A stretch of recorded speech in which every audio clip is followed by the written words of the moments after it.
PM Kisan Samman Nidhi યોજનાના 18મા હપ્તાની આતુરતાથી રાહ જોઈ રહેલા ખેડૂતોને આજે ખુશખબર મળી છે, જેમાં વડાપ્રધાન નરેન્દ્ર મોદીએ ગતરોજ શનિવારે મહારાષ્ટ્રના વાશિમ જિલ્લાથી પ્રધાનમંત્રી કિસાન સન્માન નિધિ યોજનાના 18મા હપ્તાના 2000 રૂપિયા જાહેર કર્યા હતા, કે જેના હેઠળ 9.4 કરોડથી વધુ લાભાર્થી ખેડૂતોને 20,000 કરોડથી વધુ રકમ સીધી તેમના બેંક ખાતામાં ટ્રાન્સફર કરાવવામાં આવ્યા છે।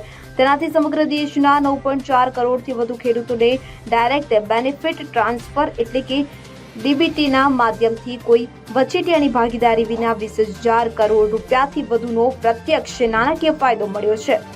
મહત્વનું છે કે આ યોજનાનો લાભ મેળવવા માટે ખેડૂતોએ ઈ-કેવાયસી પૂર્ણ કરવું ફરજિયાત છે। જો કોઈ ખેડૂતે હજુ સુધી ઈ-કેવાયસી કરાવ્યું નથી તો તેને આ પ્રક્રિયા વહેલી તકે પૂર્ણ કરવી જોઈએ। Bureau report CN24 news.